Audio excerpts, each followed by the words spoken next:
Isso foi só a partir dos acréscimos. O árbitro anulou um gol do Senegal por uma falta contestável. Ele marcou um pênalti para Marrocos por uma falta contestável. Começou uma tentativa de invasão de campo e conflitos com a polícia com a torcida do Senegal. Os jogadores do Senegal deixaram o gramado e se recusaram a terminar o jogo. O Mané interveio e os incentivou a voltar. Ao longo de outros jogadores do Senegal também, não foi só o Mané que se recusou a entrar no vestiário.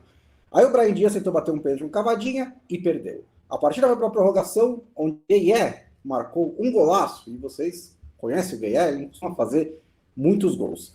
Tentaram roubar a toalha do Eduardo Mendy e teriam conseguido se não fosse o goleiro reserva do Senegal. Depois que o jogo acabou e o Senegal foi campeão da Copa Africana de Nações, os técnicos de Senegal e Marrocos tiveram uma tretinha ali no fim da partida. Para terminar, os jornalistas marroquinos pediram que o Regragui renunciasse imediatamente, o treinador que levou Marrocos à semifinal da Copa do Mundo, e o Thiaw ainda foi vaiado da entrevista coletiva e teve briga entre jornalistas. Boa noite, Felipe Lobo. Salve, salve, Bonsa, todos os nossos amigos e amigas. Que final movimentada, né? E eu vou te falar, ele tem um elemento, essa final tem um elemento de Gana e Uruguai lá de 2010 em vários aspectos. Sim. Não só porque teve um pênalti no último minuto, né, tal, mas porque o jogo foi muito ruim, mas vai ser lembrado como um épico, porque se tornou um épico, né? É inegável que é um épico. O jogo não foi tão bom como a gente esperava, mas o jogo entra para a história com elementos que são de uma loucura total e que ainda podem render frutos aí problemáticos, especialmente para Senegal, né? Pelo que a gente viu e pelo que a gente está vendo agora, né? Da repercussão tanto na CAF, né? A Confederação Africana, quanto na FIFA, que já, enfim, condenaram a atitude de Senegal de deixar o gramado. Mas foi uma final movimentada. Eu vou dizer para você que no final eu já tava vendo de pé o jogo, porque tava depois que aconteceu esse pênalti aí, tava um negócio assim, meu Deus, que coisa maluca, né? A Copa Africana de Nações é excelente, né, para gerar histórias. Geralmente é um dos fortes da competição, por isso que é uma competição tão legal, né? Mas uma que nem essa realmente é rara, né? Porque foi justamente, acho que a primeira lembrança foi o jogo Gana e Uruguai da Copa do Mundo de 2010, né? Porque tem o pênalti, aí perde, aí o resultado no fim é meio que invertido, né? Esse jogo gerou teorias da conspiração e tem implicações importantes, assim, históricas, né? Principalmente para essa geração marroquina que perdeu uma chance de conquistar a Copa Africana de Nações em casa, né? E coroar aí o que é um ciclo de Copa do Mundo em que foi um dos times de elite do futebol de seleções e do outro lado, Senegal marcou uma hegemonia, né? Dois títulos em 3 edições da Copa Africana de Nações, mais uma final. Não é o tricampeonato do Egito, mas é parecido, né? E isso em uma competição que raramente se repete campeões, né? A gente já falou um zilhão de vezes como o futebol africano é equilibrado, mas quando você entra aqui na lista de campeões da Copa Africana de Nações, você tem o tricampeonato do Egito, um bicampeonato de Camarões no começo do século, e é basicamente isso de títulos consecutivos, né? O Senegal não ganhou títulos consecutivos, né? Mas ganhou 2 em 3, né? Eu comecei a me confundir no meio da informação. Mas, enfim, ainda assim, é um feito muito relevante para Senegal. Eu já vou falar sobre essa final da Copa Africana de Nações, também vamos falar um pouquinho sobre os campeonatos europeus desse fim de semana e, no fim, uma palhinha sobre os estaduais que começaram um pouquinho estranhos. Você falou, né, que o jogo acabou não sendo tão bom assim, né? E realmente, né, você pega por chances de gol, por até a postura de Marrocos, né, como a gente previa, um pouquinho mais defensiva, deixando o Senegal jogar um pouco mais. Nas estatísticas, quando você olha no fim, a posse de bola acabou dividida, né? Mas Senegal teve 61% no segundo tempo. E Marrocos levou vantagem na prorrogação depois de sofrer o gol, né? Então, enquanto o jogo estava empatado, era Senegal que estava tomando um pouquinho mais a iniciativa da partida. E não conseguiu marcar antes da prorrogação, em parte porque o Bono fez algumas ótimas defesas, né? Duas muito, muito boas, e uma outra também boa, né? Mas não tão excepcional assim. Mas a produção de Senegal foi claramente superior à de Marrocos. Então, o que você, antes do caos eclodir, o que você estava achando da partida? Eu até me surpreendi um pouco, porque até achei que Marrocos tentou fazer coisas diferentes do que estava previsto. Senegal ficaria mais com a bola, era até esperado, mas eu achei que até os números mostram um pouco, mas acho que dentro da sua proposta, ficando menos com a bola, Marrocos deu as suas estocadas por ali, tentou chegar ao ataque, não foi muito eficiente, né?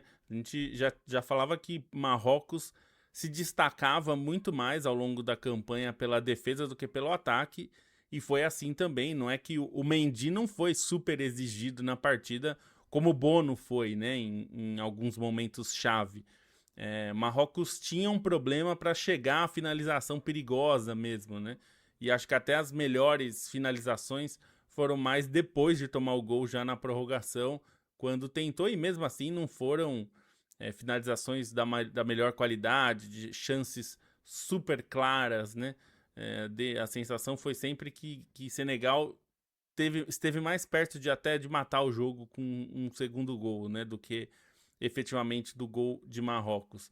E então eu acho que o desenho do jogo foi mais ou menos seguido, mas eu acho que Marrocos se esforçou para sair desse script, né? Para tentar fazer algo diferente. Não conseguiu.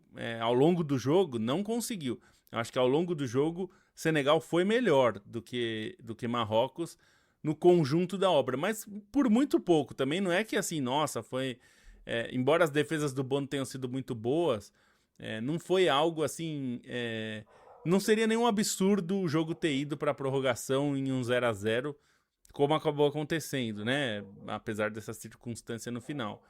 Então não é também, mas acho que o jogo se desenhou, apesar da vontade de Marrocos de evitar o que parecia um destino, né? Não conseguiu, se esforçou bastante e no fim acabou vivendo exatamente o que aconteceu, e o que se esperava, né? Menos posse de bola, pouca efetividade ofensiva, mesmo com o En-Nesyri quando entrou, que talvez fosse a melhor arma, né, ofensiva, com bola aérea, enfim, não deu certo também. Então, Marrocos tem um problema ofensivo que vai ter que lidar daqui até a Copa, de como ser mais efetivo quando tem a chance de ataques, né? Não só de contra-ataques, mas de quando tem a bola, o que vai conseguir fazer.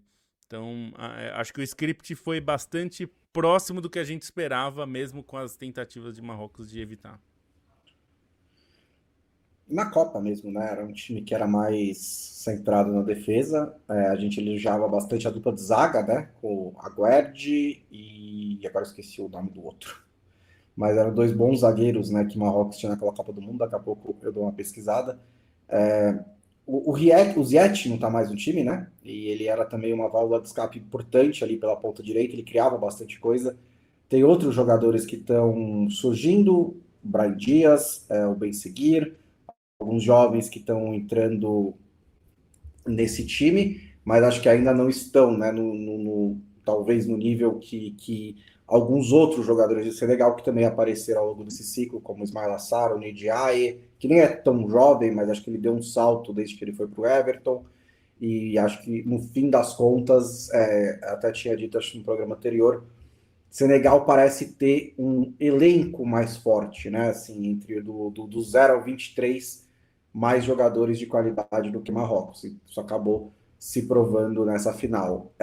O Marrocos teve uma chance, né? Com o El Kaabi, principalmente essa com o El Kaabi, que ele saiu, recebeu o passe na cara do goleiro e bateu de primeira e mandou para fora, né? Não conseguiu desviar direito o cruzamento e aí o jogo foi para prorrogação. E foi para prorrogação porque o árbitro, né, preciso dar o nome dele, Nidala Nigambo, anulou o gol de Senegal, do Ismail Assar, e depois deu um pênalti para Marrocos, que o Brahim Dias perdeu. Você concorda com o consenso que as duas decisões foram equivocadas? Eu concordo. E o que é mais impressionante para mim, Bonsa, é que são duas decisões que me parecem assim. É até um pouco difícil de você entender onde ele marcou. Principalmente o gol anulado já me dá uma. Foi uma sensação estranha, assim, de uma falta sutil, né? Assim, para dizer o mínimo. É, mas enfim, aí ele marcou. E curiosamente, ele não marcou o lance do Brahim Dias no tempo normal, né? E aí só na revisão do VAR é que ele acabou marcando. E acho que o pior pra mim é assim, tem pênaltis duvidosos o tempo todo no futebol e acontece. É que eu acho que tem. Eu sou adepto da tese de que muita gente defende que não existe penaltizinho e penaltizão, né? Que pênalti é pênalti e tal. Eu acho isso uma definição um pouco fria e sem muito tato do jogo. Porque uma situação dessa, final de campeonato, uma decisão com 800 minutos de acréscimo, né? Os acréscimos já estavam para lá do fim do mundo. Tem um pênalti duvidoso. A tendência, inclusive, dos árbitros é não marcar, né? Porque esse pênalti decide o campeonato. Então, assim, se você tem dúvida, você não marca. Normalmente os árbitros marcam quando é um pênalti muito claro, que não dá nem para reclamar. Então me pareceu uma decisão complexa em vários motivos. Primeiro, porque era um lance duvidoso. Segundo, o VAR chamar o árbitro num lance desse, num lance que vendo, assim, até daria para ficar discutindo o lance em cada replay que passava. Então, assim, você pode achar que foi falta e pode achar que não foi falta. Então, para mim, esse é o tipo de lance que não é passível do VAR chamar. Porque não tem. Tem que ser uma coisa muito clara para o VAR chamar. Assim. É um lance que o juiz não viu, e ele viu, e que seja realmente assim: olha, você teve uma agressão. Para dar um exemplo, tá? De lance de área. É um pouco o caso do Luiz Henrique na Copa de 94 contra a Itália, que o Tassotti dá um cotovelaço na boca do Luiz Henrique, e na época não tinha VAR. O árbitro não viu, porque foi um lance de escanteio, a bola também. foi... Então, e não tinha como o árbitro ver, né? Assim, talvez o Bandeirinha visse, ele não viu. Esse é um lance que, se acontece aos 150 minutos do segundo tempo, o VAR tem que chamar, porque é uma agressão clara, né? Não acho que é o caso desse lance do Brahim Dias. E aí eu acho que eu entendo a revolta de Senegal por causa disso. Porque é um lance muito, no mínimo, muito discutível. E aí quando você chama, meio que você decide o campeonato assim, né? Isso cria uma sensação de injustiça muito grande. Eu acho uma coisa que me chamou a atenção é a diferença de comportamento do árbitro nos dois lances. Porque no primeiro, né, no gol anulado do Senegal, ele apita imediatamente. Tão imediatamente que ele não consegue nem... foi antes da bola entrar, né? Então o gol não pôde nem ser revisado pelo VAR. E no outro lance, ele não apita, né? Ele demora, ele precisa ser convencido aí ao VAR, pelo Brahim Dias, inclusive, que não ia ficar quieto enquanto ele não fosse no VAR. Então tem aí uma diferença de comportamento do árbitro. E eu acho que eu concordo, sim, que sim, tem uma ação nos dois lances, né? Você vê o braço ali puxando nos dois lances, mas é bem sutil. Se isso acontece na sétima rodada do campeonato, blá blá blá, aos 32 minutos do primeiro tempo, o árbitro dá um pênalti, o outro time reclama um pouco, segue a vida, né? Tudo bem. Mas para decidir um título, precisa ser algo realmente mais claro, porque esse era o contexto, né? Esse era o contexto do jogo. O que o Brahim Dias faria depois não dava para prever, mas o contexto era que Marrocos ia ter a chance de vencer o título, vencer o jogo e ser campeão. E aí tem que dar também um pouco de contexto de que a arbitragem foi um tema ao longo do campeonato, outros times reclamaram da arbitragem a favor de Marrocos, a Tanzânia, a Nigéria, teve outros times que não gostaram da maneira como os jogos de Marrocos foram apitados. E, especificamente em relação ao Senegal, o Senegal reclamou antes da partida de o que eles chamaram de tentativas dos organizadores de prejudicá-los, né? A, a falta de segurança na estação de trem, quando eles chegaram em Tangier, a acomodação, as instalações de treino, a falta de ingressos. Então, assim, Senegal já estava com a cabeça quente antes do jogo começar. E aí aconteceu isso, e eles tomaram a controversa decisão de abandonar o gramado. Não dá, assim, independente da opinião que você tem em relação aos lances, acho que não dá para concordar com o Senegal abandonando o jogo, né? Porque o que eles quiseram fazer ali foi não melar o campeonato. Porque se eles abandonam o jogo, Marrocos é campeão. Mas ia dar uma manchada, né? Ia ser o jogo que não terminou. Ia ser uma versão um pocket do Tigre e São Paulo, lá da Copa Sul-Americana, que é sempre lembrado, o jogo não terminou, o jogo não terminou. Então a mentalidade era meio tipo, a gente vai perder de qualquer jeito, então vamos embora. E não é, lógico, o espírito esportivo de uma competição de futebol, como alguns jogadores de Senegal, principalmente Sadio Mané, quiseram manifestar para os seus companheiros e, no fim das contas, conseguiram trazê-los todos de volta para a cobrança de pênalti, para os que imaginavam que seriam os últimos minutos, né? Isso em meio a conflitos na arquibancada, né? A polícia sempre com aquele jeitinho da polícia e torcedores de Senegal também agressivos, né? Deu para ver nas imagens que eles também estavam agressivos, e isso tudo também criou uma confusão antes do Brahim Dias perder o pênalti. A gente ainda está antes do Brahim Dias perder o pênalti. Que você achou, né, dessa postura de Senegal depois que o pênalti foi marcado?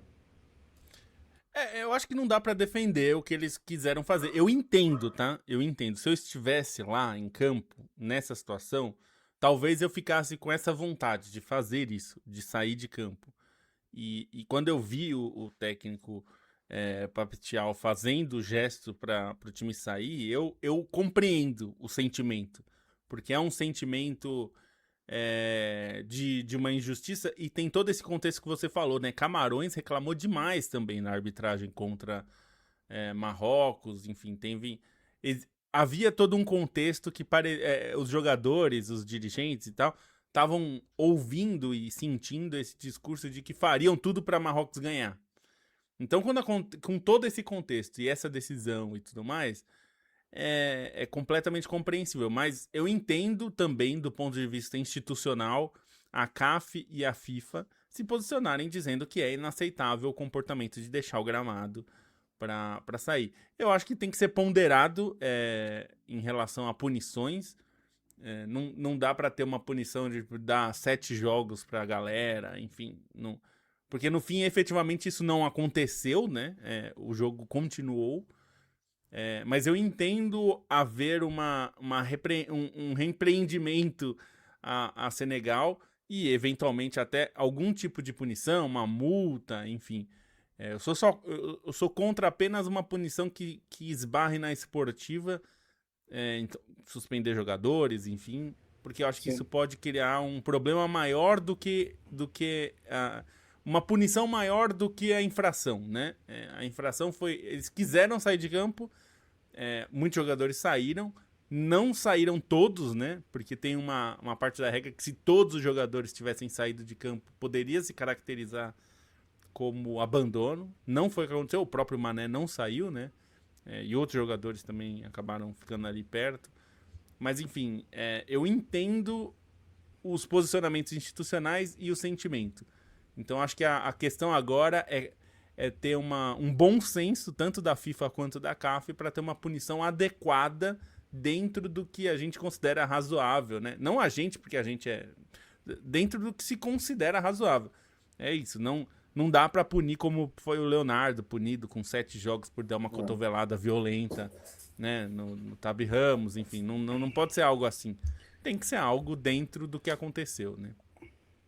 O Ramon Limberger até pergunta sobre isso, né? Se tem chance de punição da FIFA para Marrocos ou talvez para Senegal. Para Senegal, né? Marrocos, assim, não fez nada de errado. Mas, tipo, como instituição, né? Assim, não pode reclamar. A decisão de arbitragem, assim, não é culpa deles, né? Não dá para punir Marrocos porque o árbitro favoreceu o time deles em 2 lances. E a imprensa depois, né? Foi feio, né? Vaiar o técnico e tudo mais, mas também não é, tipo, responsabilidade necessariamente da seleção de Marrocos, né? Então, acho que Marrocos não tem nada a ver com isso, mas Senegal é provável que haja alguma coisa. A CAF abriu procedimentos disciplinares contra Senegal, e como você disse, tanto a CAF quanto o Gianni Infantino deram declarações curiosamente parecidas, né? As duas chamando as cenas de inaceitáveis e condenando o comportamento de alguns torcedores e também de autoridades e jogadores de Senegal que causaram todo esse caos. E em meio a esse caos, Lobo, o Brahim Dias estava: eu vou bater na esquerda, não, vou bater na direita, não, vou bater em cima, vou bater embaixo, vou dar uma cavadinha, não, vou bater na esquerda. E aí na hora de bater, que inclusive depois que o caos passou, ele estava ali de frente para a bola e ainda teve o Mendy saiu da linha, foi até ele, fez aquele, falou alguma coisa, ali, tá fora do não sei o quê, blá, blá, blá, blá, Certamente blá. falou palavras pouco elogiosas, né? Ali Pouco eu tenho certeza. elogiosas. E de novo, Então, se fosse teve. eu faria a mesma coisa. Se eu fosse jogador de Senegal, eu ia falar um monte no ouvido dele, de todos os jogadores de Marrocos, porque também faz parte do jogo, né? Exatamente. Só que houve muito tempo para o Brian Dias pensar no que ele ia fazer. E assim, de todas as opções que ele tinha, que dá mais ou menos ali umas, sei lá, 12 ou 13, né? Bater na esquerda, bater na direita, bater alto, rasteiro, fraco, forte. Ele escolheu a pior, né? Principalmente contra um goleiro que depois as redes sociais cavucaram, não pula, né? Assim, tem vários. O Mendy defende muitos pênaltis com cavadinha. O Brahim Dias não aparentemente sabia disso. Eu acredito muito mais nisso, na questão psicológica, do que num acordo com o Senegal para o Brahim Dias errar o pênalti né, para o jogo poder voltar. Isso aí eu acho que vocês estão viajando um pouco, né? A menos que haja evidência, a gente descubra gravações, testemunhas, isso é só teoria da conspiração. Até porque se ele fosse errar de propósito, isola, né, meu amigo? Por que Ele ele vai bater faria de uma forma cavadinha para clara, né? ficar. Para ele ficar, tipo, marcado como o arrogante que bateu uma cavadinha. Enfim, não faz nenhum sentido isso. Mas foi um grande momento, né? Ali o Brahim Dias, que é um ótimo jogador, que está crescendo, pintando como uma futura liderança técnica de Marrocos, com a chance de selar o título praticamente, cobra um pênalti daqueles. Eu vou até ler. Ele publicou no Instagram hoje, né? O Brahim Dias. E se alguém tinha alguma dúvida que ele fez aquilo, que ele não tentou fazer o gol, ele escreveu o seguinte: minha alma dói. Eu sonhei com esse título graças a todo o amor que vocês me deram. Toda a mensagem, toda a demonstração de apoio me fez me sentir que eu não estava sozinho. Eu lutei com tudo que eu tinha e com o meu coração acima de tudo. Ontem eu falhei e eu assumo total responsabilidade e peço desculpas de todo o coração. Será difícil para me recuperar, porque essa ferida dói e não cura facilmente, mas eu irei tentar. Não por mim mesmo, mas por todos aqueles que acreditaram em mim e por todos aqueles que sofreram comigo. Eu irei continuar até um dia conseguir devolver esse amor que me faz sentir orgulho do meu povo marroquino. Então, assim, tá muito claro, e já tava muito claro lá, porque se você olhar na hora da cobrança, tem um jogador de Marrocos, eu não lembro agora qual deles, que põe a mão na cabeça imediatamente, assim, com aquele sinal de putz.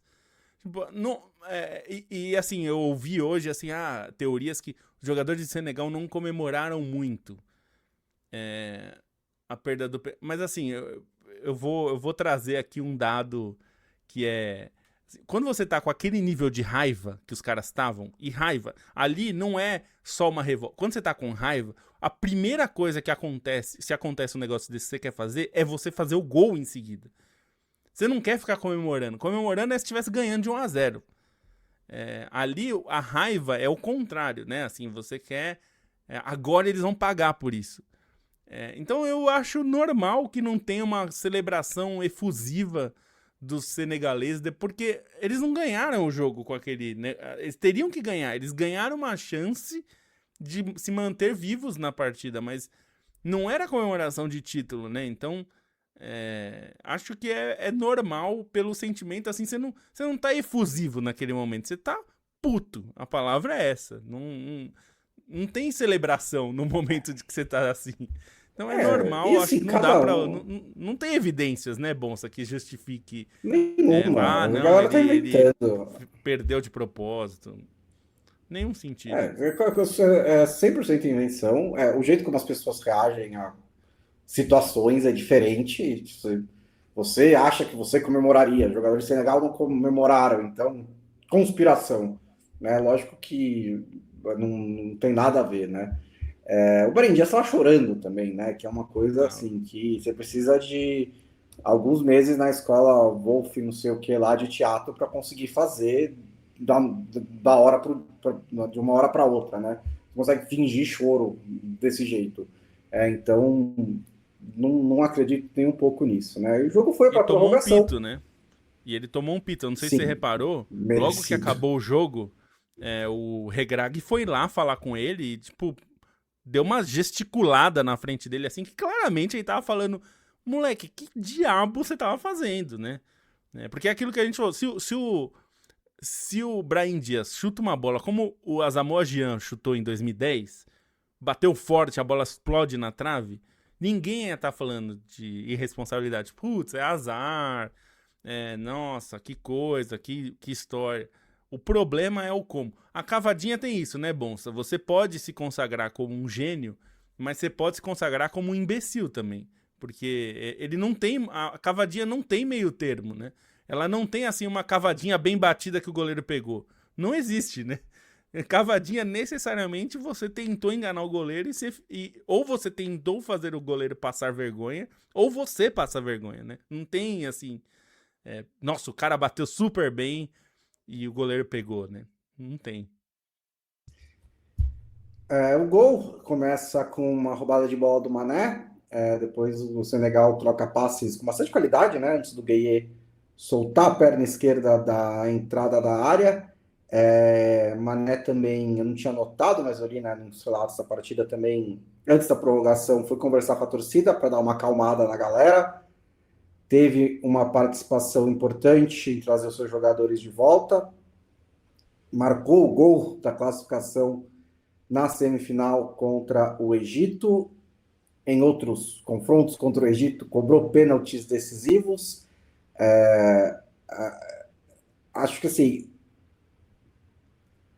não, com certeza para a carreira do Mané, né, que em clubes é ótima, mas a carreira em seleção e em competições africanas eleva a figura do Mané a mais do que, né, seria sem essas campanhas, e a outros jogadores que porventura tiveram carreiras melhores em clubes, mas que não fizeram tanto assim em seleções africanas, porque você pode perfeitamente fazer um caso de que o Mané é o maior jogador africano pelo que ele fez na AFCON, pelo que ele levou o Senegal na Copa do Mundo, pelo que ele fez também pelo Liverpool, mas ele com certeza está na conversa, né? Ele foi eleito de novo o melhor jogador da competição, teve papel decisivo e teve papel de líder, né? De sentir a responsabilidade ali naquele momento do tipo, eu sou o jogador mais, eu sou a figura mais importante desse time e eu vou tentar fazer a coisa certa aqui.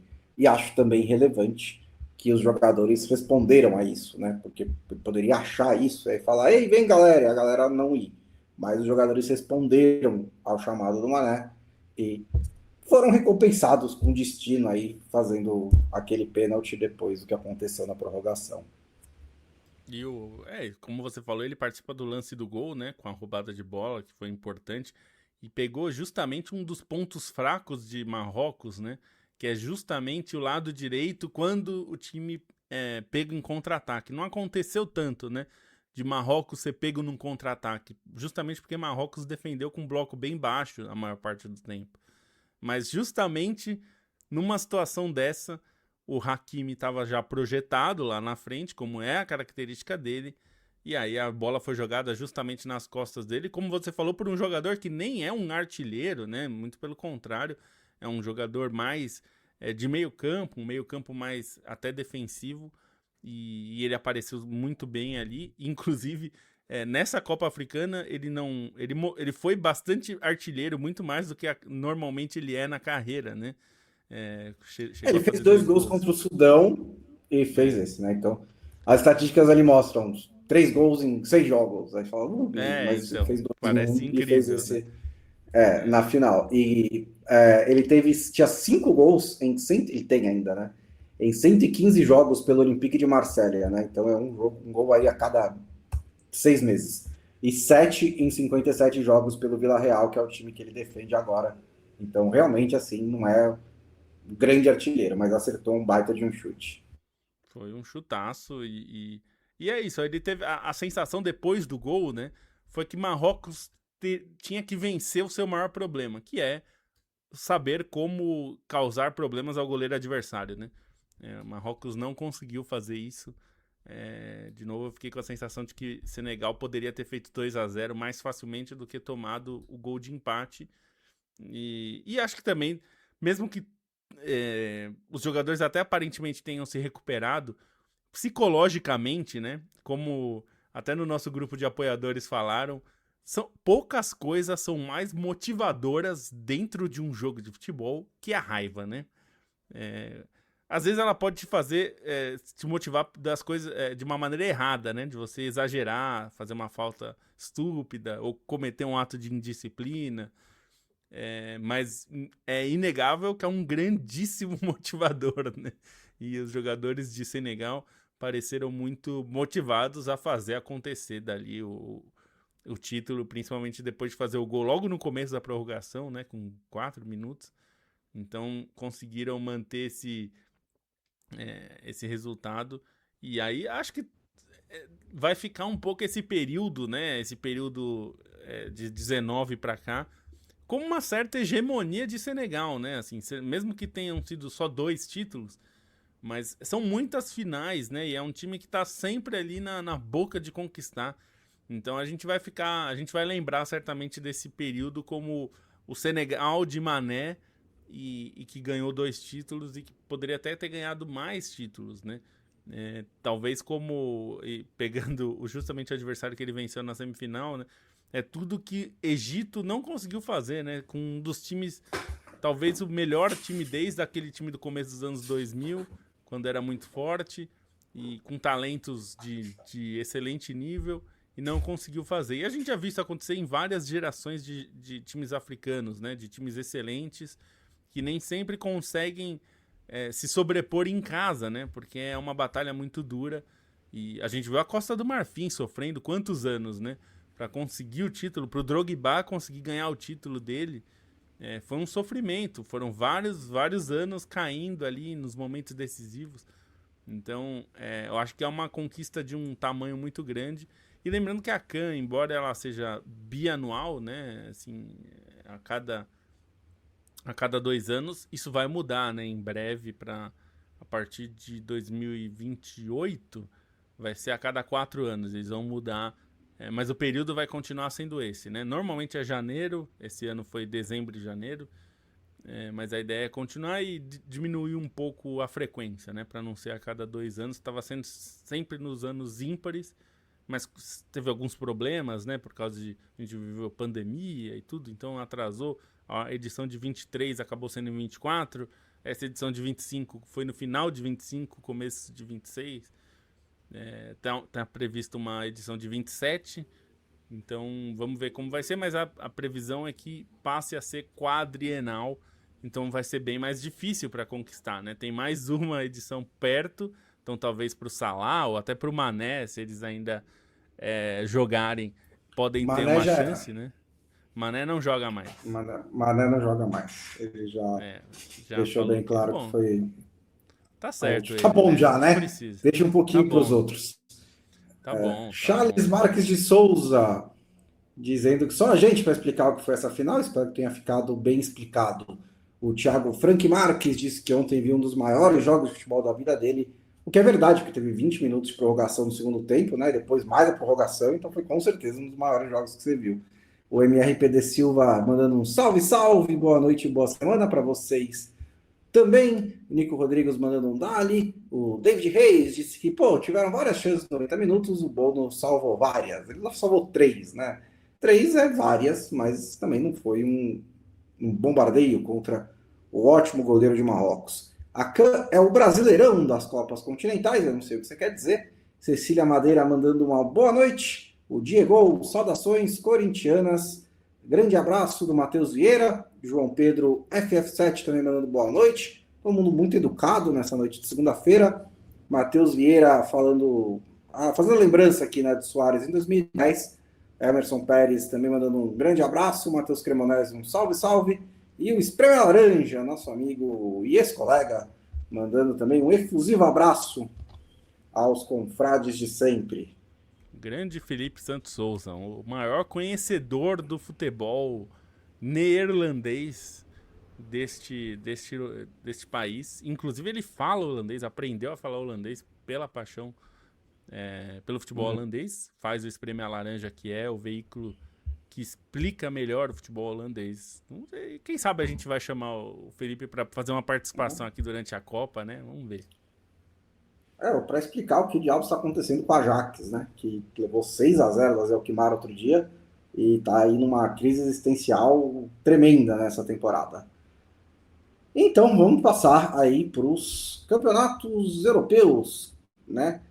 Que aconteceram ao longo desse fim de semana. É uma passada rápida também, não teve tanta coisa assim super importante, mas teve uma vitória do Manchester United sobre o Manchester City, né? Por 2-0 na manhã de sábado. E com autoridade, né? O Manchester United criou mais do que não criava em 6 meses. Fez um bom jogo contra o Manchester City, acho que mereceu a vitória. E esse negócio, né? Assim, é incrível quantas vezes o Manchester United conseguiu ganhar do Manchester City no período Guardiola. Principalmente quando você considera que o período Guardiola é o maior, melhor e mais vitorioso da história do Manchester City. E esse mesmo período é um dos piores da história do Manchester United, né? Com correção monetária e guardadas as devidas proporções ao que o Manchester United se tornou depois do Ferguson. Teve, tipo, rebaixamento, teve outras coisas lá atrás, né? Mas considerando o patamar em que o Ferguson deixou o clube, esse período é muito ruim. Mesmo assim, vira e mexe, o Manchester United consegue encaixar uma vitória. E acho que esse resultado também mostra, assim, eu já até vou mencionar depois a briga pelo título, mas também o Manchester City que não é o mesmo, né? Não tem aquela. Mesmo isso tendo acontecido em outros times do Guardiola, mas não tem aquele domínio, aquela regularidade, aquela capacidade de ser avassalador de outros anos do Guardiola. Isso parece ser um time bom, às vezes ótimo, mas que é um pouquinho mais irregular.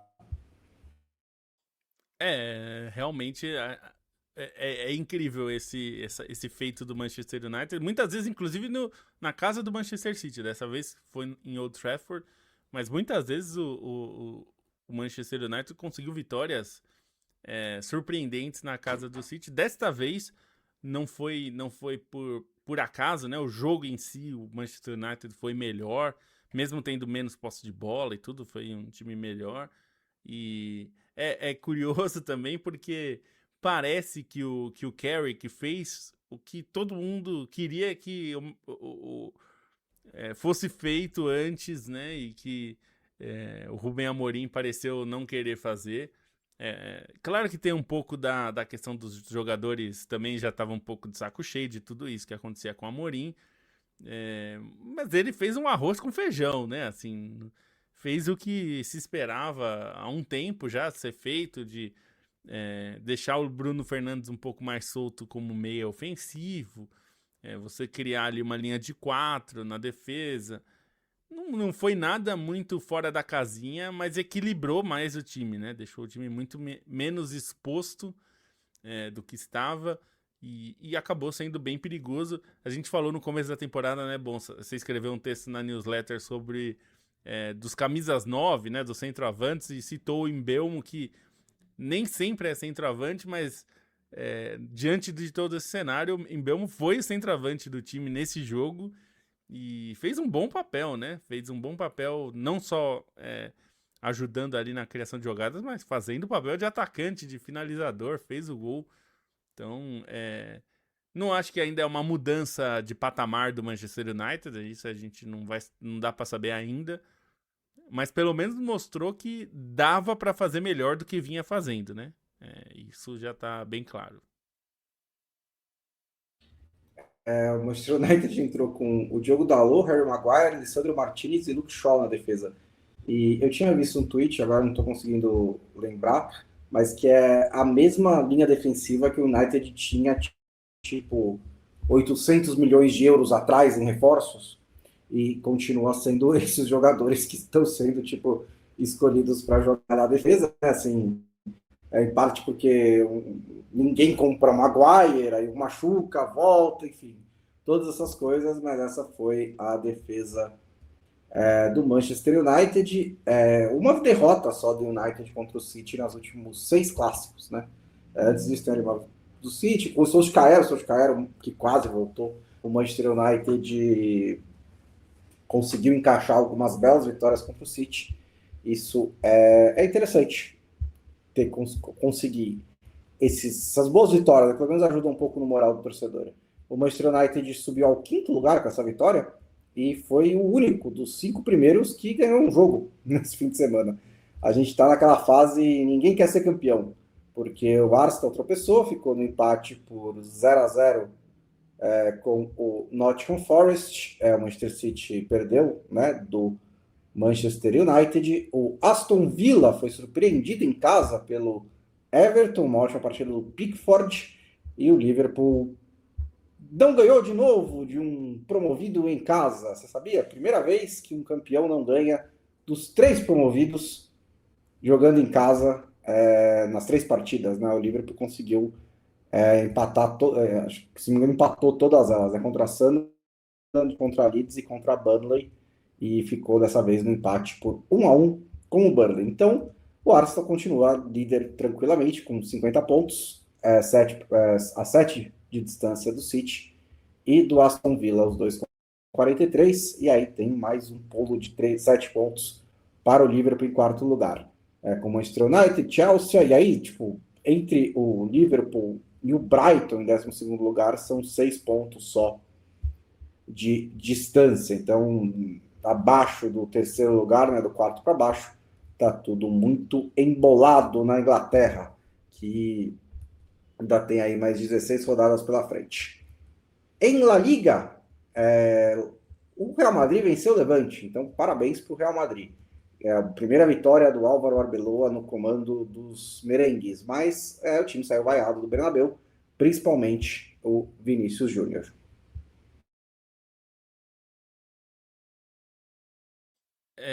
Então, uma das coisas que mais me chama a atenção é isso ter virado contra o Vinícius especificamente, né? Tudo bem, ele foi uma força muito grande contra o Xabi Alonso, mas estava muito claro, e a gente falou disso, que era uma questão de grupo muito mais do que individual do Vinícius, até porque se fosse só do Vinícius, provavelmente os problemas que a gente viu não teriam acontecido. Mas vai se criando um clima terrível, né?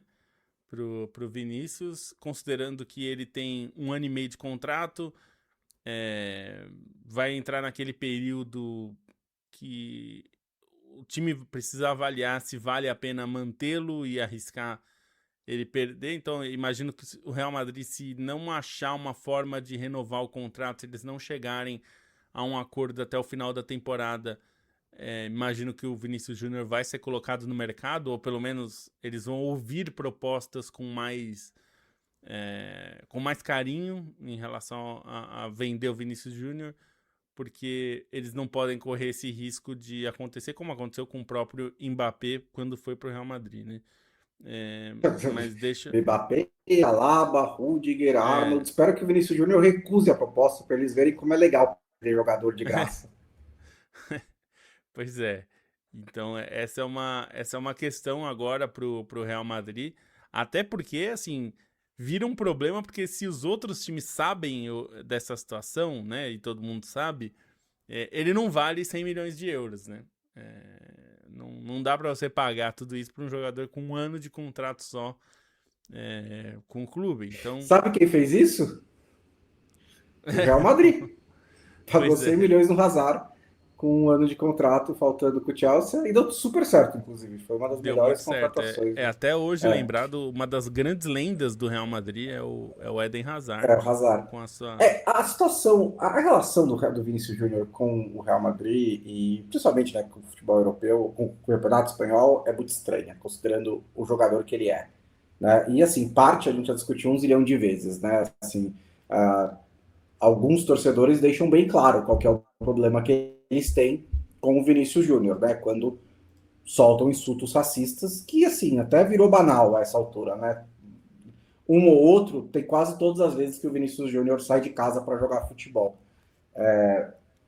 Mas da própria torcida do Real Madrid, né? Acho que o Vinícius Júnior virou um pouco o rosto do motim com o Xabi Alonso, porque quis, né? Porque ele fez questão de expressar sua insatisfação em público depois de uma vitória em um clássico, né? Então isso pega um pouco, né? Porque ali todo mundo vê, né? Não é todos os torcedores. Quantos torcedores do Real Madrid tipo, realmente leem um marca para ver que era ele, o Valverde, mais um, né? Ou o The Athletic. Enfim, as notícias de bastidor a gente lê, alguns torcedores leem, mas no jogo ficou claro a insatisfação do Vinícius com o Xabi Alonso, né? E imagino que parte da torcida não gostou da demissão, pode ser que parte tenha apoiado, a pressão era forte, tudo faz, mas acho que é uma temporada muito bagunçada do Real Madrid, o Vinícius Júnior teve o seu papel nisso, ele não tá jogando bem também, né? Acho que isso é uma boa. Talvez a gente pudesse ter aberto com isso, né? Ele não tá jogando bem esse ano, né? Ele fez algumas boas partidas, alguns gols, mas não é a melhor temporada, é o melhor ano do Vinícius Júnior esse ano em 2025. Né? Bom, 2026 realmente não é um grande ano, mas em 2025 ele não fez um grande ano. Então, acho que tem também ali elementos de desempenho do Vinícius Júnior para gerar certa satisfação.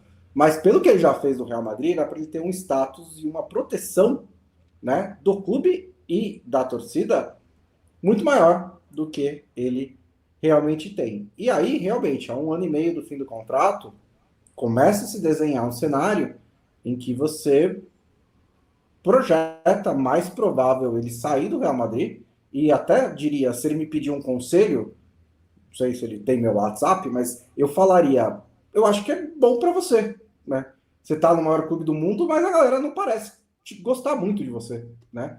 Não parece te No curtir país tanto inteiro, assim. inclusive, né? No país inteiro. Então talvez você consiga encontrar mais felicidade em outro país, em outro clube, porque foi grande sucesso ele teve no Real Madrid, campeão de Champions League, blá blá blá. Mas foi um período muito conturbado da carreira dele.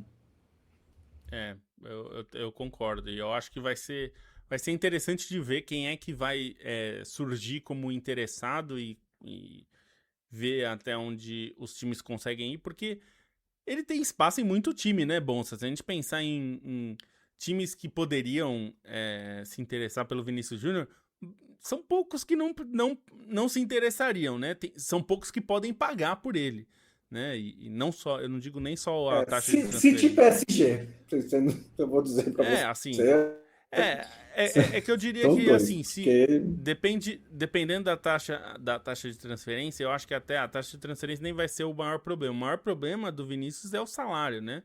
É um salário Salário, muito alto. luvas, comissão, isso tudo E costuma a ser gente tem bem que alto lembrar também. que em países como a Inglaterra, que talvez seja onde haja mais clubes capazes de pagar por ele, é, tem um regime tributário diferente também e que paga mais impostos.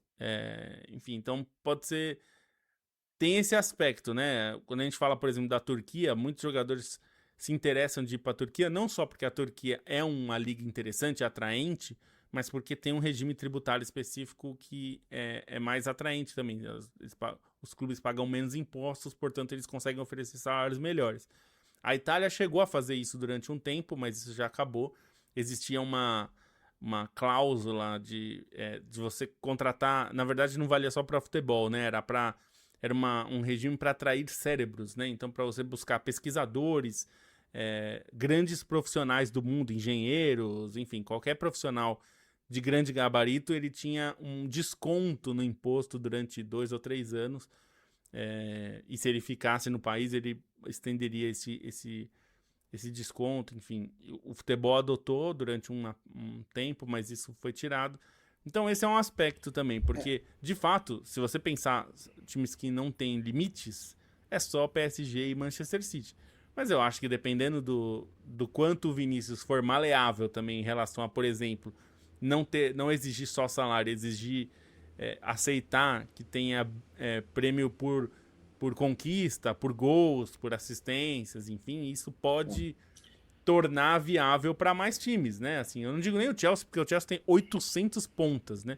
Embora o Chelsea E contrate sem muito critério em relação a isso, né? Eles não se importam muito em ter 800 pontas esquerdas. Mas acho que todos os times ingleses do top 6 ali se interessariam de ter o Vinícius. Você quer ter o Vinícius? Acho que sim. Se é possível, é outra coisa, né? Porque também, tirando a Inglaterra, né, bom, e o PSG, que é um caso à parte, também não tem muito mais, né? É daí ou para você ter que é o Bayern. aceitar salários muito menores, né? As únicas outras duas opções, tirando o PSG e Inglaterra, são Bayern e Arábia Saudita. E aí a gente tem dois problemas. A Arábia Saudita miou, né? Assim, pode ser que eles voltem e consigam criar o hype de novo, mas miou. E o Bayern não faz loucuras. E assim, não contratar o Vinícius Júnior dependendo do preço não seria necessariamente uma loucura. Mas ele já tem um ponto esquerda, né? Que joga muito bem, que é o De Luiz Dias, está altíssimo fazendo uma ótima nível. temporada. De altíssimo nível. Então, assim, o Bayern poderia contratar, mas ele não faz esse tipo de coisa. Vai tratar dois jogadores por 180 milhões para a mesma posição. O PSG também tem ponto esquerda, só que aí o PSG é outra história. Né? Então, o PSG eu acredito na contratação do Vinícius, aí joga o Kvara para a direita, ou o próprio Vinícius, sei lá. Isso pode acontecer. Ainda tem o Barcola e o Doué por lá, né? Na Inglaterra, assim, primeiro que metade do Big Six vai saber quem vai ser o treinador ano que vem, né? O Liverpool com o slot balançando, Tottenham com o Frank balançando, Manchester United com o interino.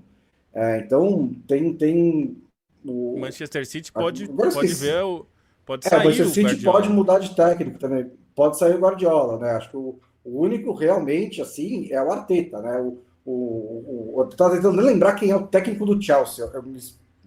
Que me deu um branco no momento, né? Mas que é Que, sim, um que é meio novato, que né? assim, vamos ver o que acontece, né? Um novato. Então, vai saber qual que é o projeto. As coisas podem mudar, né? Mas o Liverpool precisa de ponta esquerda. Vai ter bala para contratar o Vinícius Júnior? Não sei. Quem que vai ser o técnico do Manchester United? Ele vai jogar com ponta, né? Porque o anterior não jogava. Então, tipo, tem várias questões ainda caso o Vinícius seja realmente colocado no mercado. Em Liam campo, Rosenior, o técnico do Rosenier, Chelsea aqui. exato. Lilian Rosenier. Depois eu lembrei, mas eu falei, putz, quem que assumiu o mesmo lugar do Maresca? Em campo, o Barcelona tropeçou e o Real Madrid encostou, né? Agora está um ponto atrás do Barcelona da liderança, né? O Barcelona perdeu da Real Sociedad fora de casa. E o Vila Real, que estava próximo também, ficou um pouquinho para trás, porque perdeu do Betis. Então agora está a 7 pontos do Real Madrid, com um jogo a menos. Passar rapidinho pelas outras ligas, você me dá os seus destaques. Na França, o PSG impediu que a crise se instalasse, né, depois de ser eliminado da Copa da França pelo Paris FC, com uma vitória por 3-0 sobre o Lille, com um golaço do Dembélé, né, candidato ao Puskás.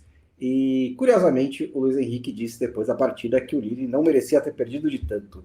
Eu, às vezes, adoro o Luiz Henrique, mas foi um bom resultado, né? Mas ainda assim, com atuações do PSG um pouquinho mais ou menos. O Endrick estreou na Ligue 1 e comeu a bola na vitória do Lyon por 2-1 sobre o Brest. Vai ser muito divertido acompanhar o Endrick nesse semestre pelo Lyon. Na Bundesliga, o Bayern enfiou 5-1 o RB Leipzig fora de casa. Embora sim, o Neuer tenha feito algumas ótimas defesas, né? Não sei se foi para tanto também, mas pegou um dos maiores clubes da Alemanha, um dos mais fortes nesse momento, e ganhou de 5-1. E o Dortmund está fazendo uma campanha bem consistente, assim, meio sem alarde, e está ali se isolando em segundo lugar. E na Série A, nada mudou na ponta, né? Inter, Milan, Napoli e Roma venceram, exceto que a Juventus ficou um pouquinho para trás, porque perdeu do Cagliari. E lá embaixo, nosso Fiorentina Watch, a Fiorentina conseguiu sair da zona do rebaixamento, está se recuperando. Finalmente, né? São 3 vitórias agora da Fiorentina em 21 jogos. Pra você ver que o nível dos times lá de baixo da Série A tá bem ruim, né? Porque agora o Verona, do nosso querido Biratan Leal, é que segura firmemente a lanterna com 14 pontos. Tem 2 vitórias em 21 jogos. O Pisa só tem uma vitória, só que tem 11 empates. É impressionante, né? É um time que empata bastante. Então, é uma disputa ali bem feia. O Lecce é o outro time na parte de baixo, mesma pontuação da Fiorentina. O meu destaque dessa Série A é o Malen, viu, Bonsa? Porque o Malen não estava conseguindo grande coisa no Aston Villa, veio para Roma, estreou, foi o centroavante do time, se deu muito bem com o Paulo Dybala, fez um gol e aí foi anulado, e aí ele fez de novo o gol com passe do Dybala e estreou muito bem com um gol ali nesse jogo contra o Torino, vitória por 2-0. O outro gol foi do próprio Dybala. Uma vitória interessante porque a gente já falou que a disputa tá apertada, mas agora um pouco destacado o Milan e Inter com 49 para Inter e 46 para o Milan, né? A gente lembra que vai ter o confronto entre eles daqui 2 rodadas, né? Tem Roma e Milan na próxima rodada. A Inter pega o Pisa e só depois, na verdade, tem mais 2 rodadas ainda para a gente ter o duelo. Não é nem isso, tá mais longe ainda. Eu achei que tava mais perto. O confronto de Milan e Inter tá mais longe ainda do que eu imaginava aqui. Mas de 8 de qualquer forma, março. tá mais longe. Eu achei que tava perto, mas não tá, não. Enfim, esses dois parecem despontar ali como candidatos, mas é interessante ver a Roma porque a Roma tem conseguido manter bons resultados, né? Apesar de todos os problemas. Então tá ali se mantendo. Para Roma, o mais importante é ficar entre os 4 primeiros e voltar para a Champions League, né? O time tem batido na trave em relação a isso há algum tempo. Então esse é o principal objetivo e tem tudo para ser uma disputa forte com a própria Juventus, né? A Juventus, que é a 5ª colocada nesse momento, porque me parece que apesar do Napoli ter 43 pontos, tem 1 ponto só a mais que a Roma, acho que a ideia é mais possível que o Napoli fique entre os 4, me parece improvável que o Napoli caia para a 5ª posição.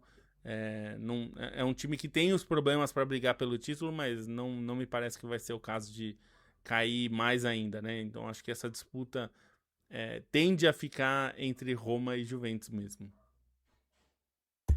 Para terminar o programa, eu queria falar um pouquinho sobre esse começo de estaduais. Me chamou a atenção, eu tenho um freela, né? Aí tive que fazer uns jogos nesse fim de semana, nessa última semana. Eu fiz lá uns 6 jogos de estadual.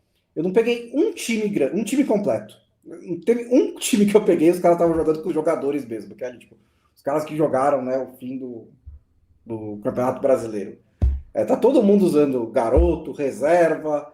E aí eu acho assim, não sei se foi de propósito, se foi brilhante, mas acho que não. Mas deu certo, né? Assim, recuar o brasileiro para o fim de janeiro não acabou com os estaduais, mas colocou os estaduais ali em perspectiva, né?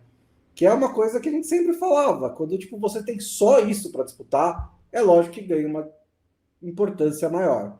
Mas quando não tem, mas quando não é isso, e ainda você teve, por acaso, né, um Mundial de Clubes de clubes, a Copa do Mundo de Clubes no meio do ano passado, a Copa do Mundo de Seleções nessa, não por acaso, vai ser sempre assim, né? Mas aqui foi essa sequência que veio agora.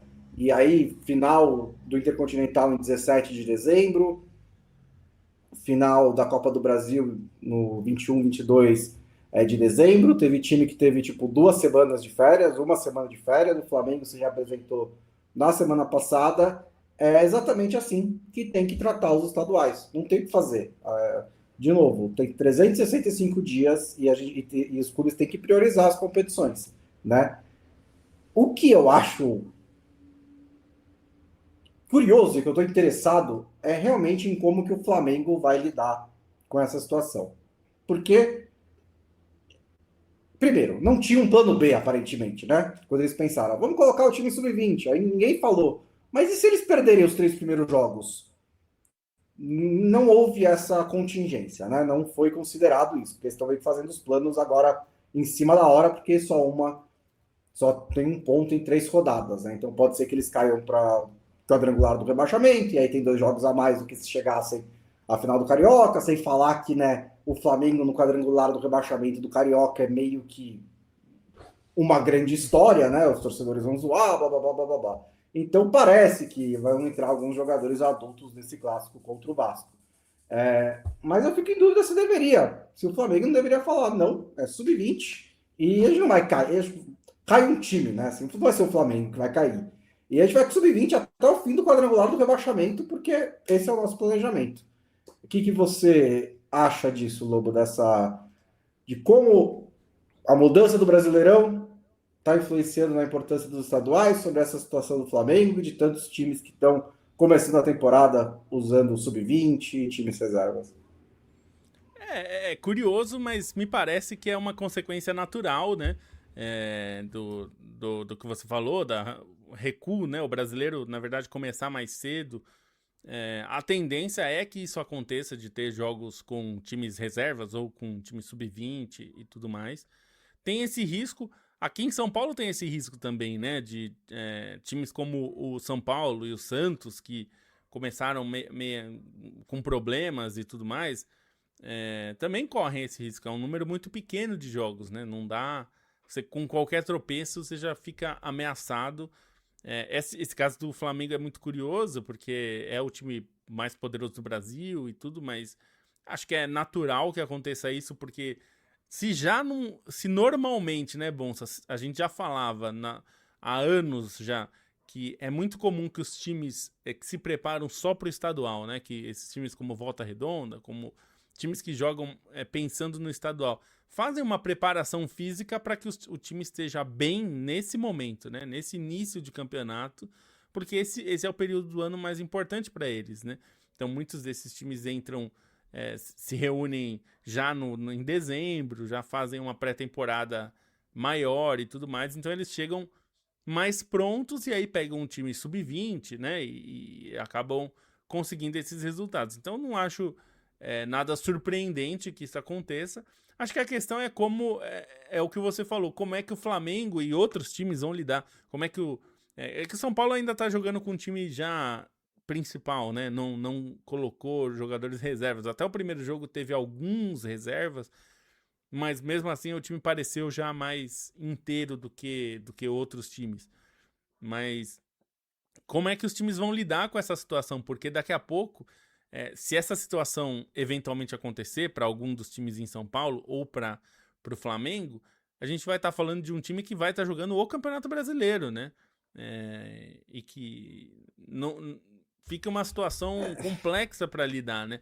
Porque, por exemplo, os times que se espera que isso aconteça, por exemplo, a Ponte Preta. Vou falar da Ponte porque eu tenho ouvido muito aqui, né? A IPTV, que é a regional da Globo aqui, fala de Campinas, né? Então fala muito dos times de Campinas. E a situação da Ponte é muito ruim, assim, não tá com transfer ban. Tem 11 jogadores contratados que não podem estrear porque o time não consegue sair do transfer ban. Então tá jogando com molecada do sub-20, não porque quer, mas porque não tem outros para colocar, né? Porque o time tá com problemas para lidar com uma situação financeira, tava 4 meses de salário atrasado. Esse é um time que você espera que sofra, né? No sentido de que, com essa situação, a Ponte já é um time de Série C, que subiu para a Série B, com problemas financeiros, com o time tendo que pegar jogadores do Sub-20. Se esse time sofrer, você entende, e ele não tem o Campeonato Brasileiro, porque a Série B vai começar um pouco depois, não começa junto com a Série A, né? A Série A vai ser a única que vai começar mais cedo. Então, é mais ou menos esperado que esses times tenham um pouco mais de sobrevida, porque eles vão ter mais tempo para lidar com isso, né? Não vão ter a outra competição, não vão ter a Série B junto ali durante esse começo. Mas eu acho que vai ser... o grande ponto é se os times vão lidar com isso, principalmente na fase final, né? Tanto para rebaixamento quanto para título, né? Se o Vasco estiver brigando pelo título, ele vai jogar com reservas no Brasileiro? Isso é uma questão, assim, ou, enfim, o Corinthians, o Palmeiras, porque vira uma questão, você pode perder pontos no Brasileiro, e a gente tá falando, por exemplo, do Palmeiras, que a expectativa é sempre brigar com o Flamengo, e a gente sabe que o Flamengo tem sido um time implacável, né, assim, foi o ano passado, não dá para perder pontos, né, assim, perder pontos no começo do campeonato pode fazer muita falta lá na frente. E outros times como o São Paulo, como o Corinthians, perder pontos pode fazer diferença entre ir ou não ir para Libertadores, né? Então, eu acho que vai ser interessante de ver isso, mas me parece que está acontecendo exatamente o que se previa, né, Bonsa? Os times vão dar menos importância para o estadual do que davam em outros anos, e isso vai ter alguma consequência. Eu vi aqui na matéria do Globo Esporte que o regulamento carioca permite time reserva só até a terceira rodada, que eu acho que é um regulamento maravilhoso, né? Um parágrafo brilhante na história dos regulamentos. Porque como é que você define, né? Assim, se o Felipe Luiz virar e falar, não, meu titular é o Daniel não sei o que no gol. Como é que você vai falar, não, não é, né? Enfim, eu não sei como é que você consegue aplicar essa regra. Mas talvez seja isso que esteja levando, porque eu tô achando o Flamengo um pouquinho desesperado, né? Assim, o time sub-20 do Flamengo não vai ser rebaixado, certo?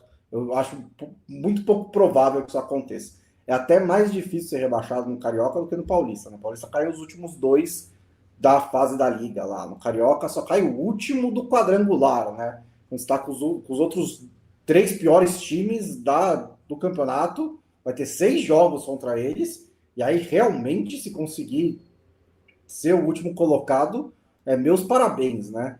Eu gostaria que o Flamengo simplesmente continuasse. Não, vamos. A gente agora não tem mais chance de se classificar, então nós vamos com sub-20 até o fim, só evita o rebaixamento e vamos focar nas outras coisas.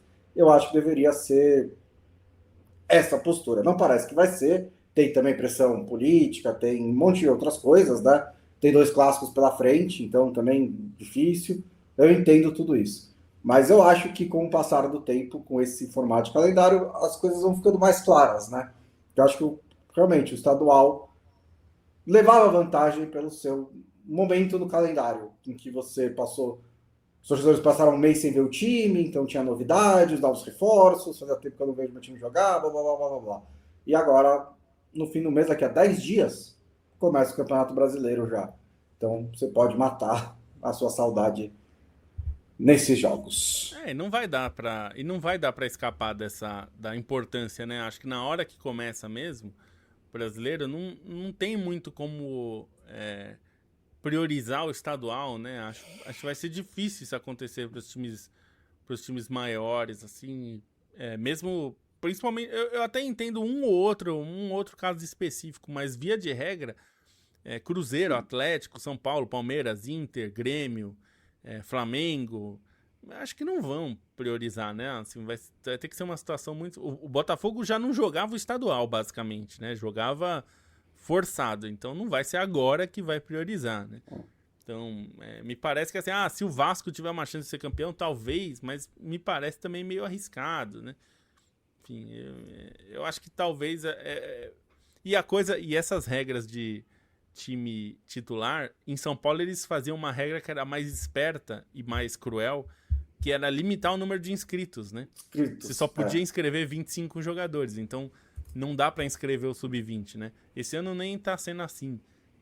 Mas teve durante um período, São Paulo fez isso, né? Deixava um número de inscritos muito baixo, porque aí você não consegue inscrever jogadores do Sub-20 e não consegue jogar com 11 jogadores do Sub-20, que senão metade dos seus inscritos são da base, né?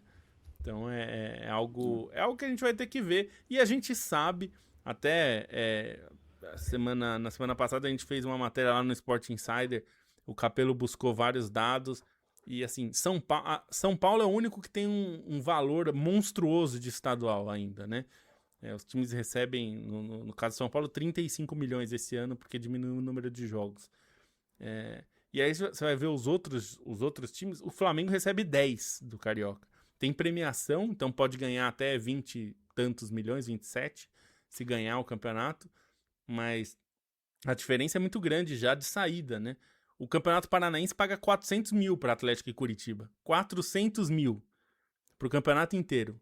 Para você jogar o campeonato inteiro.